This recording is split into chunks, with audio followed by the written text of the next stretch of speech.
Good morning, everyone, and welcome to Saturday Morning Comic Review. I'm your host, Dylan Wallace. Today, we got a great issue for you guys. We are going to be reviewing 10 books as per usual. Fortunately, I was able to get to the comic book shop on Wednesday this week. Worked from home because we had a little donuts with Dad with one of my kids on Wednesday. So I was like, perfect. During lunch, I could go out, I could grab the books, I can read everything from the pull sheet. So everything that we picked up this week, we will be reviewing as well. And then also got a chance to go through the previews. So these are going to be the February previews for books that are coming out in April. So I am looking forward to that. So I think the first thing we'll do is go ahead and hop over to the previews. We'll talk about the pulls, then we'll get to the reviews themselves, and then the pulls for next week. So let's go ahead and jump in. And so for the previews, I got those listed out first, then we'll go into the pick of the week and then my pulls. I did 4 books in particular. Most of these are just one-shots, so was totally fine with 4. There's only one book in particular that I was like, okay, I'll pick this up and kind of keep going with it. So the first book here is Batman Wonder Woman Truth, issue number 1. I just am going to get the number 1 issue on this one, and then we'll see if we like it and kind of continue from there. This is going to be a Jeff Loeb joint, so this comes out at the end of April 29th, so looking forward to that. Then next we have Marvel and DC, their crossover again. This is going to be, so upcoming is going to be DC, Marvel, which is going to be Superman, Spider-Man. That's going to be in March. So for April, it's going to be Marvel, DC, it's going to be Spider-Man, Superman. And we have a whole bunch of different authors that are going to be listed out on that book. So of course I picked that up. That, of course, is just a one-shot. Then the next one is going to be Royals. So this is an independent book. It's from Derek Kirk Kim. Not sure who that is, but and they don't even have a photo here on League, but it looked interesting. Looks like some sort of heisty thing centered around gambling, so almost looks like Counting Cards movie, so kind of looking forward to seeing what that is all about. And then lastly is Ultimate Universe Finale, which is number 1. It is also just a one-shot as well. So it looks like it has, writers from all the different Ultimate Universe books. So Hickman's on it, Brian Hill, Dennis Camp, Condon, you name it. Everyone's in on this one, and this will be the final book for the Ultimate Universe, coming out in April 29th. So that is when it all comes to an end, slated to be a 64-page book, so basically a double feature all in one. So those are the 4 books. I think actually for that Batman Wonder Woman, I said I'm just getting the first one. I think it's actually just a one-shot, so it's just the one book there. So yeah, those are going to be the previews coming out in April. And then now we'll jump into the pulls, which you'll see listed up here. Only one weird thing with the pulls is The Nice House by the Sea, issue number 7 came out. I'm not fully caught up, so I read issue number 5 for this week. Other than that, everything else that's on this list I will be reviewing. So those books are Absolute Green Lantern number 11, Absolute Superman issue number 16, The Autumn Kingdom, The Wraithbound Queen issue number 1, Avengers 35, DC Cross AEW number 1, Nice House by the Sea issue number 7. Again, that's a backlog, but we'll be reviewing number 5. And then Ultimate Endgame issue number 2. And then lastly, Ultimate Wolverine issue number 14. So those will be the books in that order. I'll say before I even jump into the reviews, I was not impressed with this week. A lot of 3.5s that we had listed throughout. So I'm interested in how the tone of my voice will be as I go throughout. If you're like, why is he super negative this week? It's just, they weren't the best books, unfortunately, even though you have a couple of absolutes in here, but you'll see as I get through and start reviewing them. So if you're looking for like a pick-me-up episode, maybe not the time to jump into this one, but I don't know, maybe it all flows out and like I keep it happy and keep positive vibes throughout. But I'm just warning you that that is potentially where this issue could be going. So we'll go ahead and see. So of course, for the picks of the week, I kind of did this in reverse order, but we have Absolute Superman issue number 16 that had 24% of the vote. Batman issue number 6 with 20% of the vote. DCKO Night Fight issue number 4, 16% of the vote. Ultimate Endgame issue number 2, 5% of the vote. And then DCKO Boss Battle number 1, 4% of the vote. So of the top 5, I only had 2 for this week, but that's okay. I was actually considering getting Boss Battle because I went on Wednesday. The shelf was actually a lot fuller. And I was like, oh, maybe I'll get that, maybe I won't. But I was like, it's fine. 8 books, still plenty to go ahead and review kind of some current books. So I actually decided against it, which is totally fine. So yeah, we have all of those to review and some. I think now we can go ahead and jump into the review.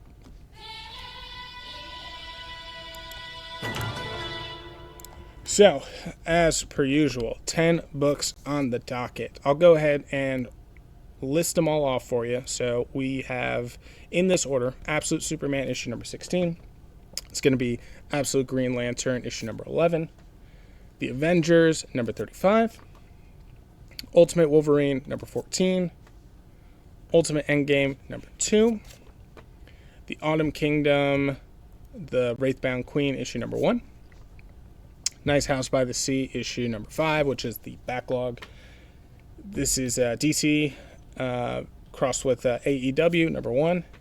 Saga number 48, which will be the last one for that volume. And then for Dragon Age, it's going to be Dark Fortress issue number 3, which is the final issue for this book as well. So this big behemoth of a hardcover book will be wrapped up, which is part of the reason why I wanted to read it for this week, just so I don't have to keep lifting it up and reviewing it every single week moving forward. So that one is all wrapped up and squared away. So we'll start off here with Absolute Superman issue number 16. Reminder for those folks, and if this is the first time you're hopping in, if it is, welcome. But how we do these reviews, I'll catch you up on the story thus far. I do spoil the book, so keep that in mind. If you don't want spoilers, it's just not going to be the show for you. But we'll go ahead, catch you up. I'll let you know my score on League. I'll let you know the League score as well. And then whether or not this is a good one to jump into. And then for the YouTube folks, we go and show off a little bit of the artwork as well so you can get a flavor of what all of that is about. So with that, Absolute Superman issue number 16. I gave this one a 4. League gave it a 4.3.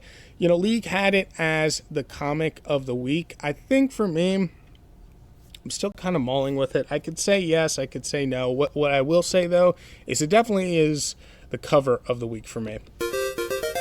I think that's just awesome with Superman fighting Hawkman. It looks pretty dope. And they do actually have a fight scene in there as well. So it's not complete and total cover bait. But whether or not it's the comic of the week, I just need to sit on it a little bit longer as we go through the review. And I'll decide whether or not that is the case. But the issue where we are catching you up thus far, issue number 15, we left off on both of these guys meeting up in the sky. First time Superman is meeting Hawkman, but Hawkman actually knows of Superman. So at the start of this issue, Hawkman's basically trying to explain to Superman that the way he's going about fighting Lazarus head on and being all out in the open, being famous, for lack of a better word, but just being photographed, being known, is extraordinarily dangerous. And we get at the very beginning of this issue how he got his powers back at the very beginning of World War II. They were digging in Egypt, trying to find some ancient artifacts. They run into this mace. He gets his powers that way, and he's been fighting a whole bunch of different wars all the way. So he was part of fighting the Viet Cong. He's part of fighting in the Cold War as much as possible behind the scenes, and then of course World War II. And he's like, Superman, I've been through all this. You can't just be fighting folks head on. You got to actually sometimes even work with your enemy. And Superman's like, I'm not hearing any of that, and taking more of a quote unquote like childish approach of like, you're a bad guy, going after you, going to defeat you. And then Hawkman's like, let me just prove my point here. And so he actually starts to fight him in Metropolis. Both of them go at it for a couple of blows. And obviously Superman, overwhelming power. And then Hawkman's like, see, like, you can't even really throw a punch. You could tell you actually never been in a single fight before you even came to this planet. Like, listen to me. I'm the vet. Let me show you, rookie, exactly how you're supposed to do this stuff. And then so sure enough, as they're fighting, the Metropolis is attacked by some sort of enormous kaiju-style creature. If you saw the Superman movie, think of like the creature that he fights in Metropolis in the movie. It's basically that style of creature there. So they both turn their attention and go towards that. Plot C, if you will, is Lois. She's going to the planet, going to interview for a job. And then plot B at the very end is Brainiac offering a job to Lex Luthor. And Lex is basically a family man, right? Just lives in an ordinary suburban home. They're having some birthday party in the backyard. He's got a bunch of friends. Just a dude, right? Middle-aged dude with some kids. And he turns down Brainiac, who's disguised as a human. So Brainiac's like, unacceptable. I've done all my research across all these different dimensions and different realms. You are like this crazy psycho. Will go at any ends to become a god. I won't accept this. And so he transforms back into like his natural state. It's like, I have ways of convincing you. And that's the cliffhanger. With everyone at the party is like terrified as like regular humans. So yeah, it's a good issue, but for me, it didn't quite push it up to the 4.5. And again, Lee came in with the 4.3. So feel very justified there. Go ahead and show off some of the artwork so you can take a look. So here is where Hawkman's getting his powers, and then the confrontation in the skies where he's trying to have a conversation with him. It's funny, like Superman keeps jetting off every 2 seconds to try to help someone, and he tries to do it one more time, and that's when the fight begins between these two. Great action scene. Excellent art on that side, and this is awesome splash right here of Superman punching Hawkman all the way down through multiple buildings, all the way into the subway below. And then you can see here's where that kaiju thing starts to attack, so they change their attention.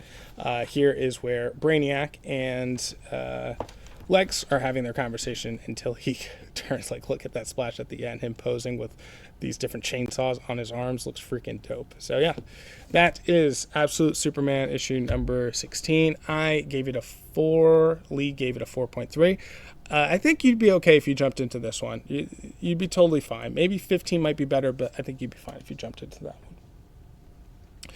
Next up here is going to be Absolute Green Lantern issue number 11. So for this one, I gave it a 3.5. Lee gave it a 3.9. I just wasn't really jiving with the story for this one. So after we've discovered these different powers on the spectrum, I think I'm kind of getting to the point now where I could potentially drop this one.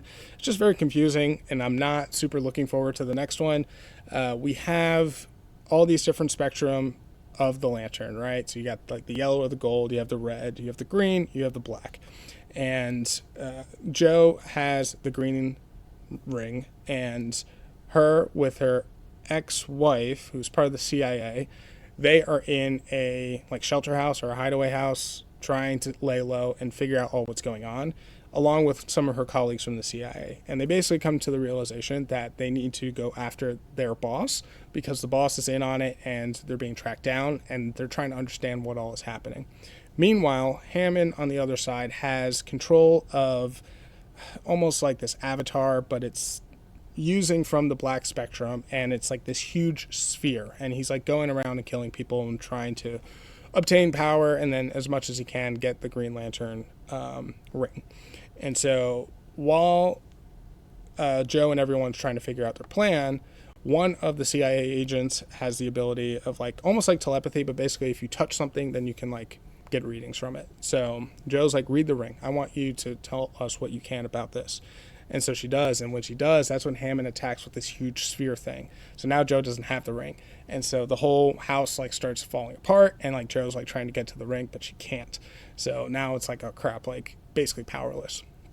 Then meanwhile, Jon Stewart and Guy are, I think they're on the moon, but they're basically like trying to figure out what their next steps are now. So Guy is a Red Lantern, and Jon Stewart is like yellow or gold, and so they see something coming towards them, and you think like, oh, it's Oa, that the whole planet, which is the size of the planet, is coming towards Earth in the form of the Black Lantern spectrum, but it's not. It's this other lantern who's coming in as red and claiming to be this superior leader, who's basically the cover lantern here.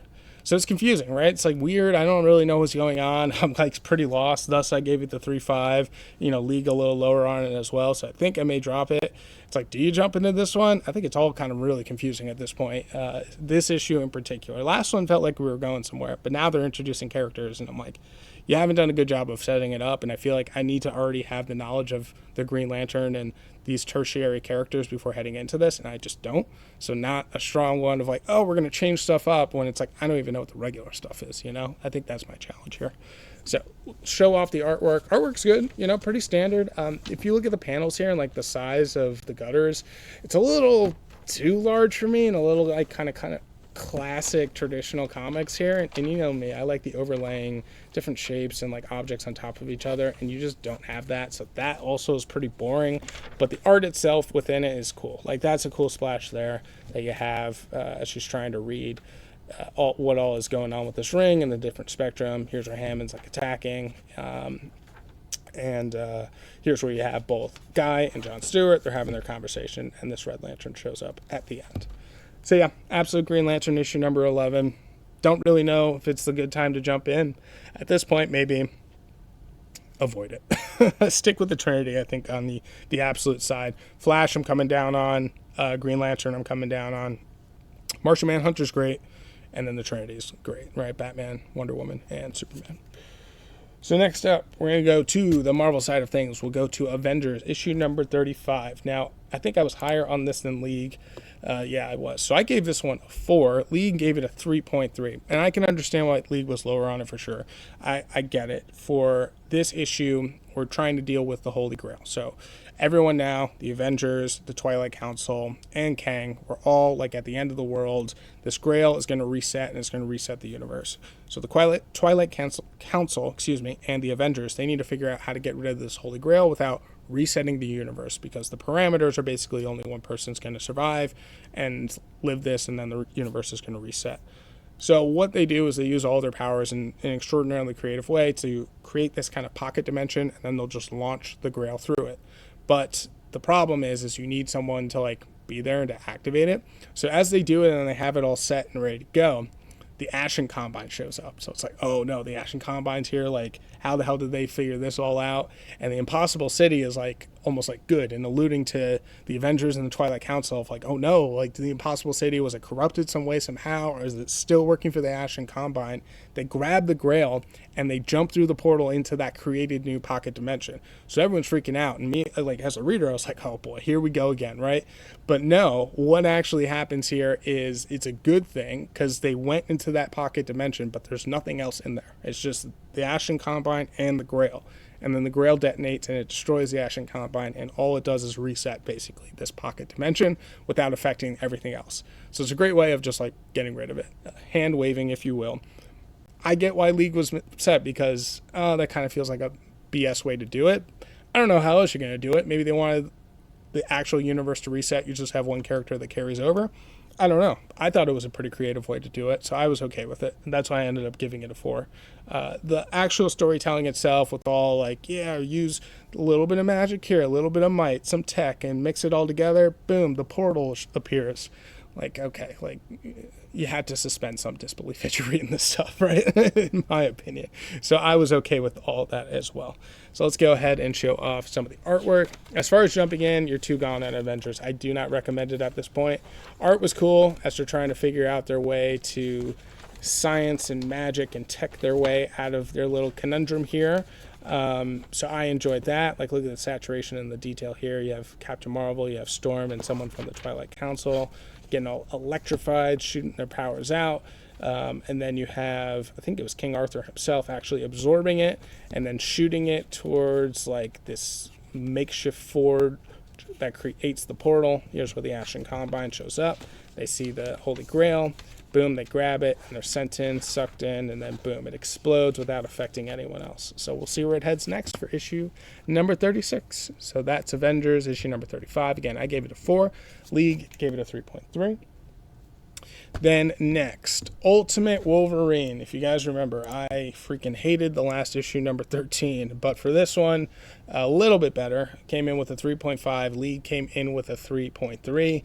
Just really gone off the rails in these last 2 issues. The last one, the biggest issue was it was true cover bait. There was no mention of the Maker, but the Maker was listed there, and it was the most filler of filler issues I have ever read in comics in, my short stint. But I read a lot of books, so I kind of feel like I know what I'm talking about. And man, that was just woof.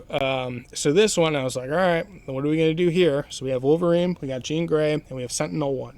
Trying to find Ilyana Rasputin, magic, right? She has gone back to Limbo, and they're trying to figure out where is she. So basically what the 3 amigos are doing is they are going from town to town, and Wolverine finds some information about some I guess, part of the soldiers that were reporting up to Magic and Ileana, they were out in the woods, camping out, like trying to lay low. And so the three of them confront them, and they all start attacking, right? So Wolverine, Jean Grey, and Sentinel-1 attack the soldiers. But there is some sort of experiment. And I think it's Nyx who it is, because she has like super long nails.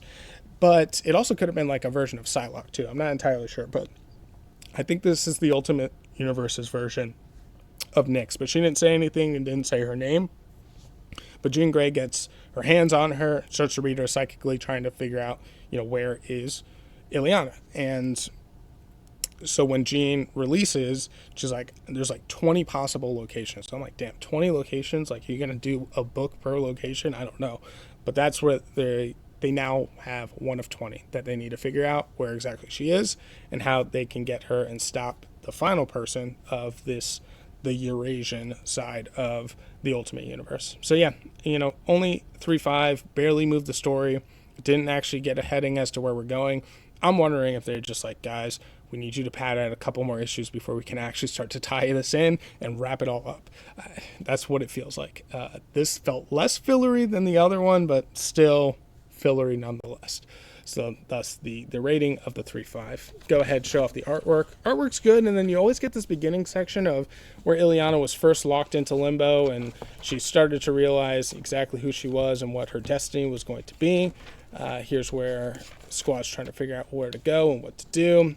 This is where Wolverine gets his tip, and then here is where they end up running into Nyx. Well, at least the soldiers anyways. And then here, I'm pretty sure it's Nyx here, right? You can just see from like the claws. It's like it's got to be. And so they end up fighting. Jean Grey gets her hands on her, and when she does, reads the mind. It's like, boom. It can be one of 20 places that she's located. So yeah, Ultimate Wolverine, issue number 14. I also think we're too far gone. Doesn't really make sense to jump into this one. Next, sticking with the Ultimate Universe, is going to be Ultimate Endgame issue number 2. So this one, I gave it a 3.5. League gave it a 3.6. So you can see the theme, right? Just these books are not hitting. The Ultimate Universe is just taking a dive, man.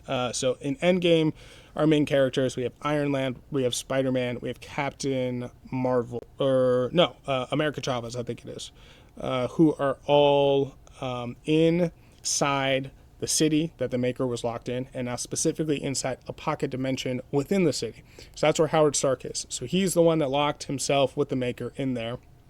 But time moves differently in there. So time has passed. It's been several years in the real world. I think it's 2. But in there, it's been thousands of years have passed. And the Maker and Howard Stark have been in a dead heat deadlock fight. And many times the Maker wins, and then it like resets itself, and then Howard keeps fighting. And he's like losing his mind because he's reading things in 4D. He has no idea who Iron Lad, Tony Stark, his son, he has no idea who he is. He doesn't even remember why he's fighting the Maker. He just knows that he has to fight him. And he created this little pocket dimension within the city that the Maker can't get to. And so, Howard's explaining all this stuff, and then the three amigos of Spider-Man, Iron Lad, and America Chavez are all trying to explain what all is happening on the outside. And so Howard, the best advice that he can give is the Immortius engine, which is, I don't know, it's like the little goober thing that's trying to like keep this whole universe all going. Iron Lad can't get it to work. Howard was able to get his to work, so maybe he gave Iron Lad some detail there. But sure enough, the Maker finds this pocket dimension. It ends up collapsing because the way that it works is it borrows time, and now there's no time left, so it collapses on itself. Our heroes are able to get out. Howard stays in there, and it seems to have died. But now they're still in the city. They're not out of this time warped bubble, and the Maker appears. Doom's also there as well. So it's a quartet that you have going. I forgot. Doom is in there also. So, it's not great. It's kind of weird, and we're just making up time stuff to try to explain all this just for the sake of doing it. It's odd. But that's where we're going. So, yeah, now the quartet are in the city still, and now they got to fight the Maker, basically, is what it's leading to. So that's Ultimate Endgame issue number 2. Let's go ahead and show off the artwork so you can take a look. It's kind of the cool thing is like, okay, so the Maker is like taking over the city and it's become like this facial plant thing in the middle of it. So that actually looks kind of cool. But Howard's like mostly explaining all these different wars and battles and all these stalemates and the back and forth and trying to explain the engine and how this time works and how things in 4 dimensions don't work the same way as they do in 3, and it's all weird and odd. On the outside, Killmonger, he's like leading a whole riot, so that's part of it as well that's happening and taking place. So here's where the pocket dimension starts collapsing in upon itself, and then boom, our quartet, they are sent out into the Maker City, but the Maker is here at the very end. So we'll see how it goes. Not a good time to jump into this one either, as we're wrapping everything up with the Ultimate Universe, but yeah, we'll see. It's not the best right now. It was so awesome where it started. The middle was really excellent too. The ending is not shaping out to be what I hoped. So TBD. So yeah, that's Ultimate Endgame issue number 2. I gave it a 3.5. Lee gave it a 3.6. Then we have Autumn Kingdom, the Wraithbound Queen, which is volume 2 of Autumn Kingdom. So this first book, I gave it a 3.8. I gave it a 4. Lee gave it a 3.8. Yeah, definitely not starting off as well as the first one did. I think probably because the allure and the magic of how this world works has already been revealed to us, and that was kind of the interesting part of this universe in the first place. It's an Oni Press joint, so it's an independent book here, and just a small number of reviews as far, 17. But to catch you up, the way that it works is in this universe with these 2 kids, they had found this enormous sword. When they carry the sword, if there's no danger, it's incredibly heavy. But when there is danger around, it becomes light, and they're able to use it and wield it and kill people. So their parents have been abducted, and they were brought down into this fairy cave, and as they went down into the cave in Volume 1, they found their mother, brought the mother out with a whole bunch of other people that were captured as well over the years, and at the end, they're now trying to find their dad. So Volume 2, we pick up immediately where we left off, and the girls are like trying to head back in. Mom's trying to stop them, but literally all the other parents and people that were in there are like, no, let them go. We have other people that are trapped in there. So they go in there, they go deeper and deeper into the cave than they were previously, and they run into all these goblins. So sure enough, the sword gets light, and it's Winter and Summer are the 2 girls. Winter starts slashing away. She's the one that has the sword. But Summer is taken by this like flying Pegasus, this dude on this Pegasus, and goes flying off. So Winter's like, not handing that. And then finds this dragon, slays the person on top of the dragon, and then she's like flying off, going off after Summer as well. And that is basically the gist of the story. Usually woven within is this weird, interesting fairy tale, and who we assume is like the original owner of the sword years and years and years ago. Like we're getting like her fantasy, and it seems like the sword basically gives the same powers as this hero from many years ago, and so that's like kind of woven in, and it's like parallel paths of some sort of hero adventure destroying a whole bunch of goblins as well.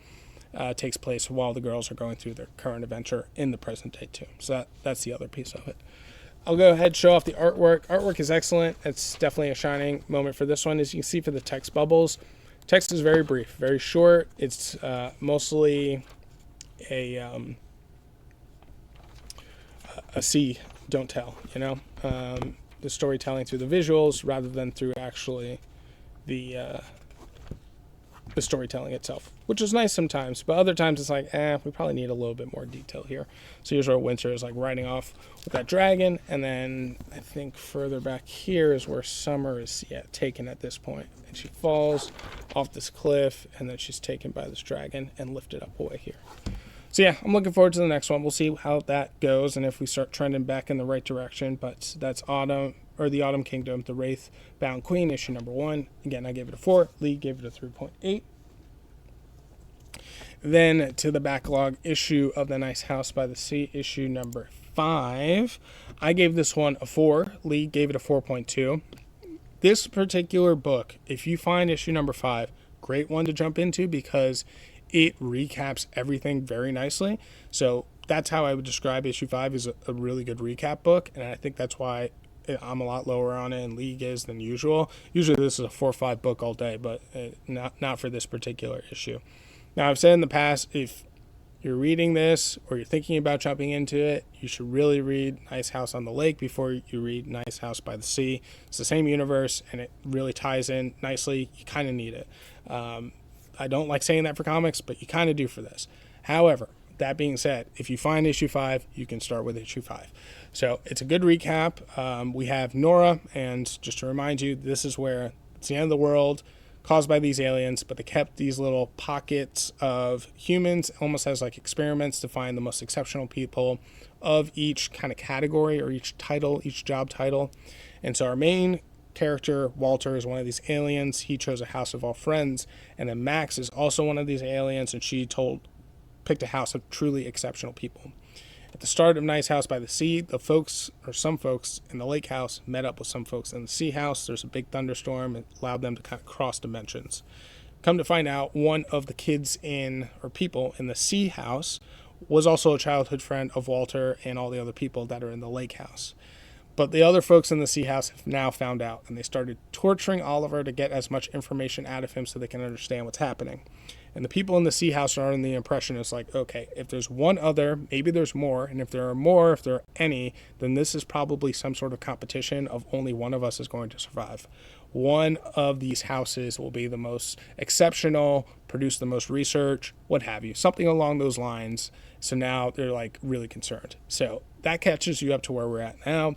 Issue number 5, the sea house, they continue to torture Oliver. They feel like they have all the information that they need to like kind of continue to pursue or like figure out what are next steps before they address it with Max, the alien in charge of their house. Then on the lake side, this issue deals mostly with Nora.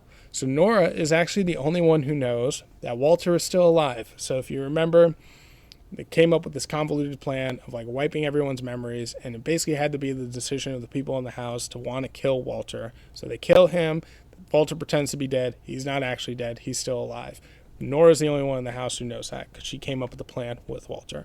So Walter isn't seeing from, kind of the outside of this game looking in on this simulation. He's now put himself into it in the form of his dog, so he sees everything that's happening.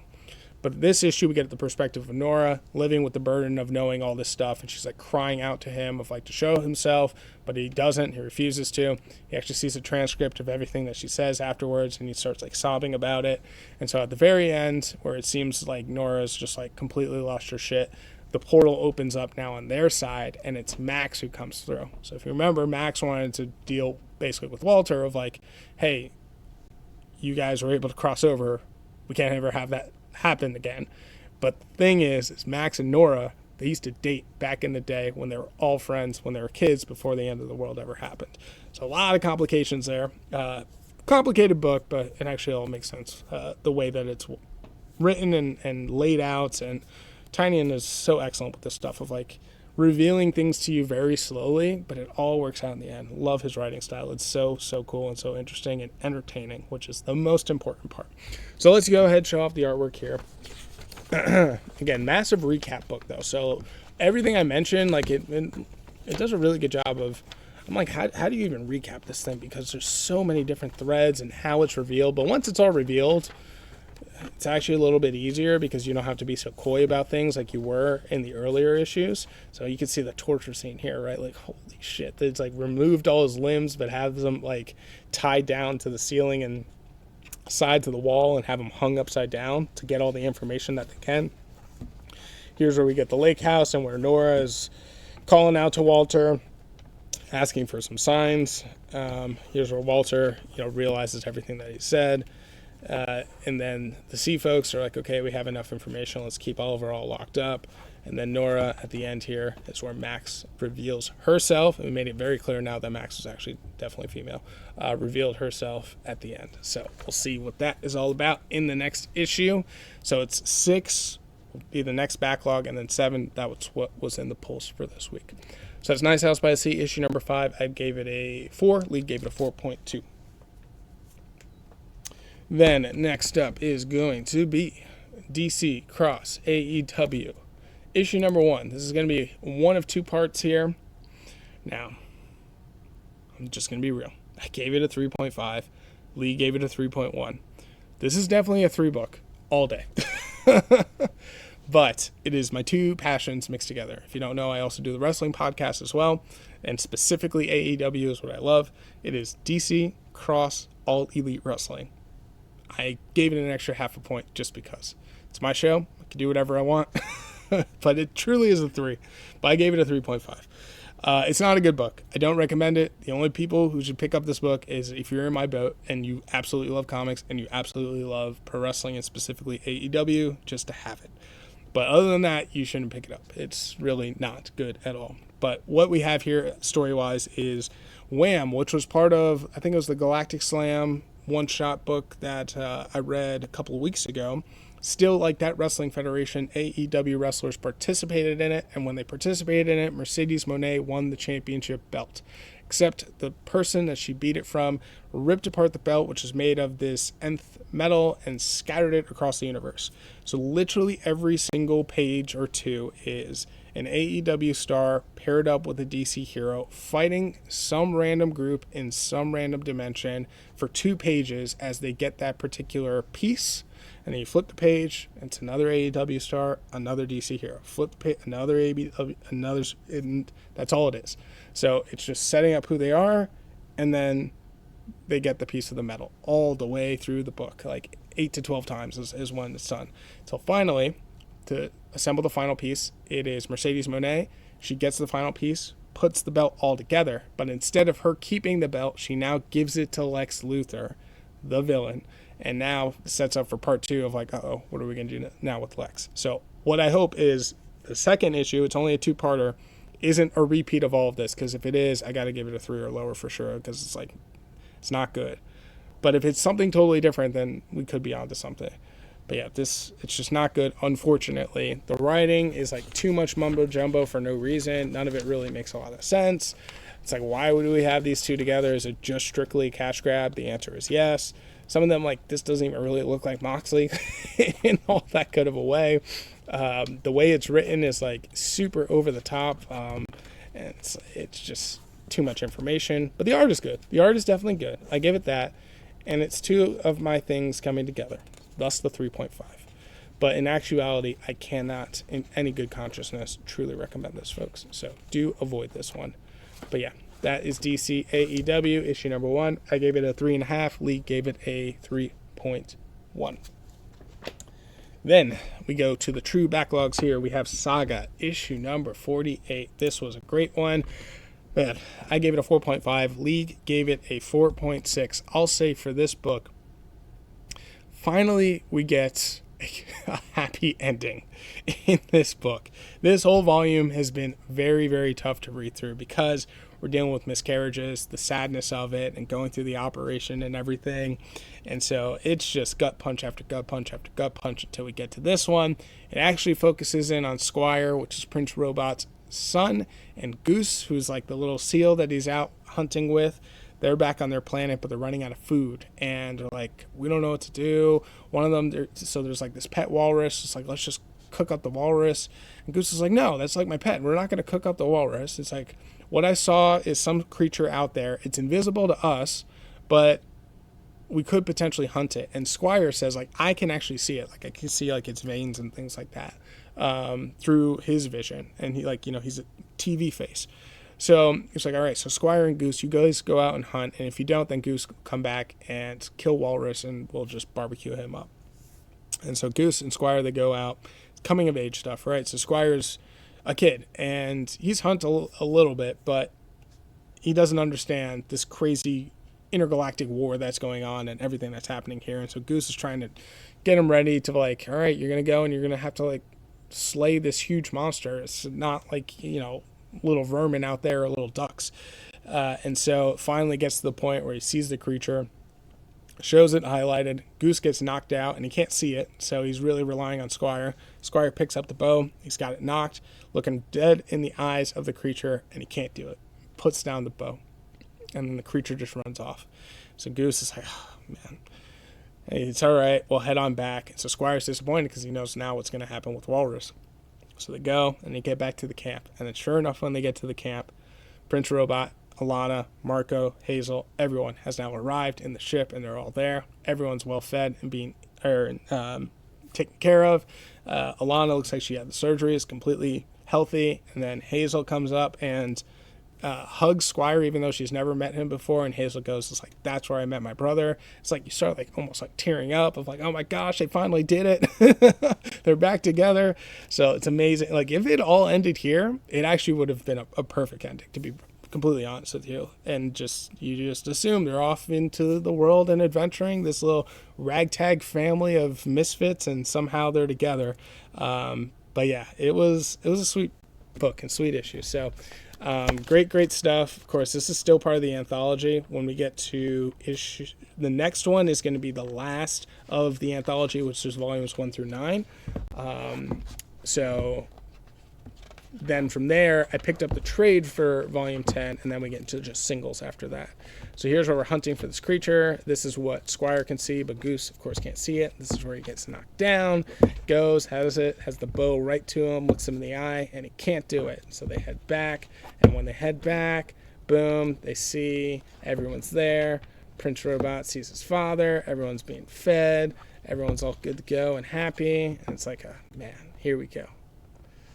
There's Marco, Alana, Prince Robot, and then Hazel and Squire hanging out together. Good stuff, man. Good stuff, Saga. It's back for sure. So yeah, excited now to jump into volume 9, and then would have finished the anthology. So we're rocking and rolling. So next we have this Dragon Age book. For this one, the final issue here, it was 9 parts in here. This is the third part of Dark Fortress, the conclusion, and it's basically just a big old fight scene is what happens here. So I gave it a 4. League, again, did not review any of this stuff, so just keep that in mind. So for Dragon Age, we have our party of a whole bunch of different classes of heroes, right? So paladins, rogues, and whatnot, and they are trying to go after this red lyrium, and they use this red lyrium, it's almost like a gem, and created now this like crazy marauder type dude that's like infused with this red lyrium. So he's out going ballistic and attacking in the courtyard of this castle. Meanwhile, right outside the castle walls, these orcs are trying to get in, and there's also a dragon in the middle of the courtyard as well. So this whole battle is about to take place, right? So it's this main leader. He has his weapon with the red lyrium. He's got the dragon as well. And so the parties, one of them decides, like, let's see if we can team up with the orcs, because really all the orcs want is the fortress itself. So one of them sneaks out roguish style, gets to the orcs, talks to them, and they have an accord.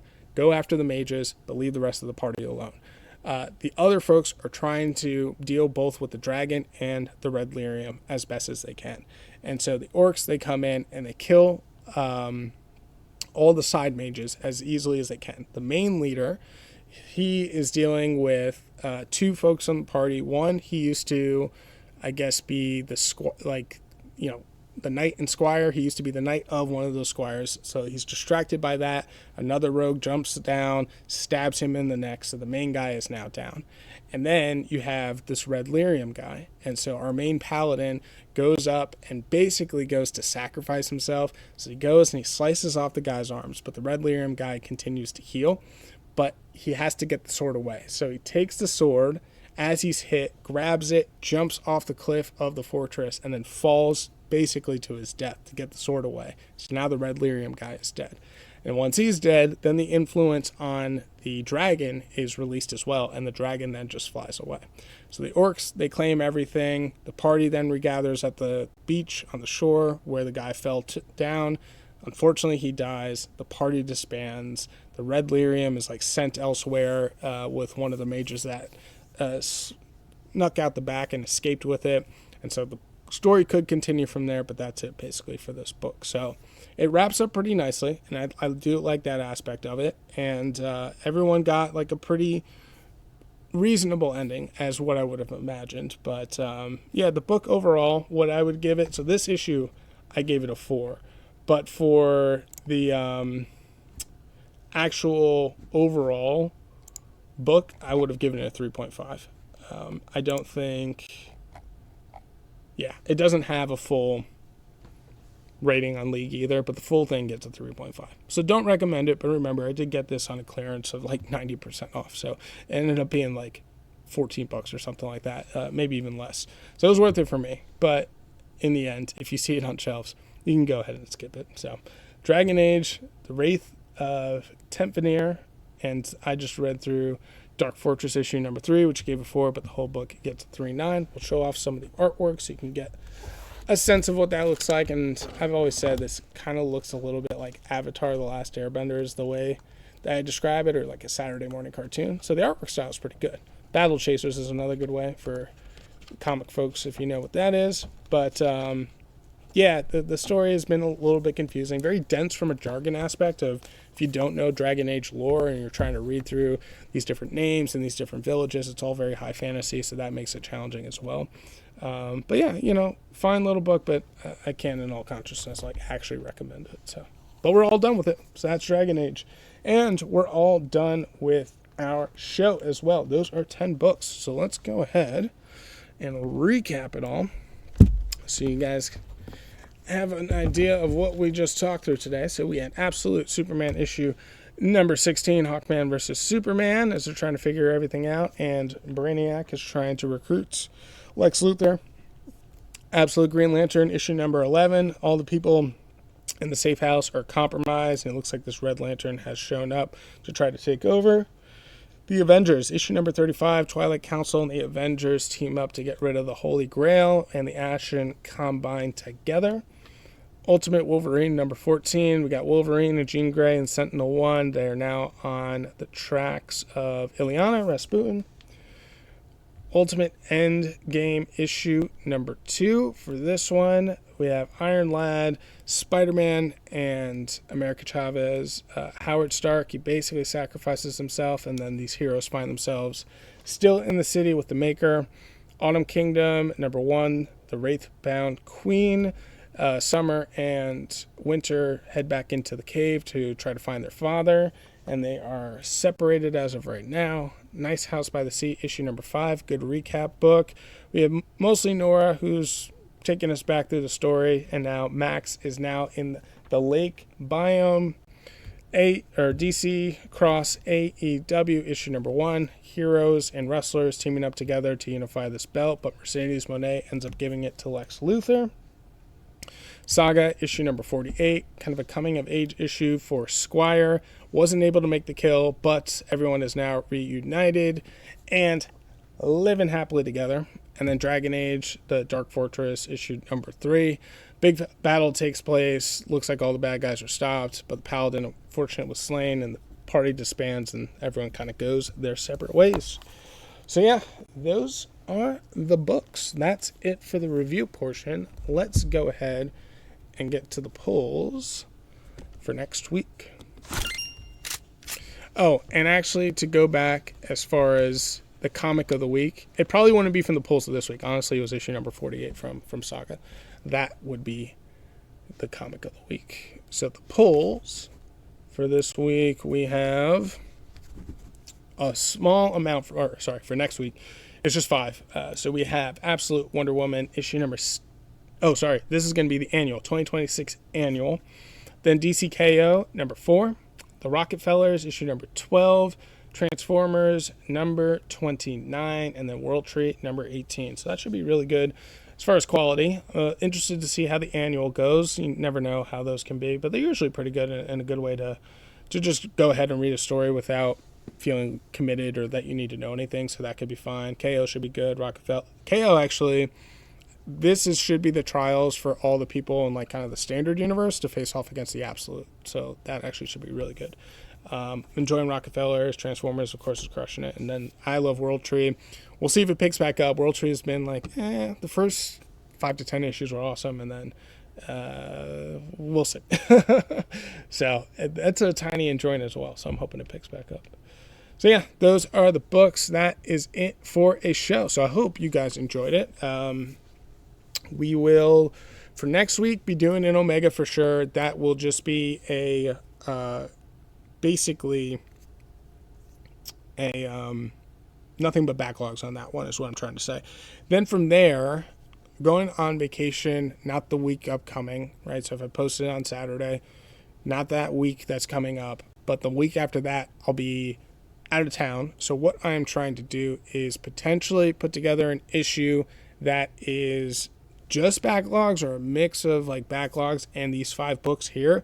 We'll have to see, but I definitely want to do the Omega just so we're continuing to stay on top of the backlogs, and I don't want to get like too far behind, even though this week is only 5 and I think the next week is like 5 or 6 books as well. So, you put those 2 together, you end up with an issue, but I don't want to leave you guys hanging is the thing. So there'll still be something posted. It'll either all be backlog stuff or it'll be a mix of stuff. Just FYI, heads up there. Probably have a clearer picture, honestly, when I start going through the Omega. So just stay tuned for that, and you'll figure out the schedule there.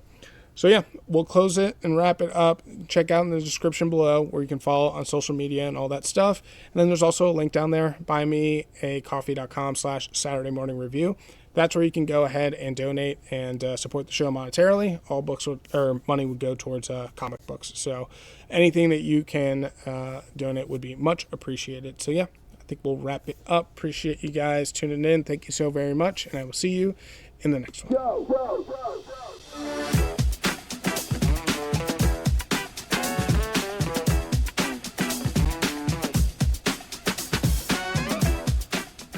This has been a DMW production. Thanks for stopping by.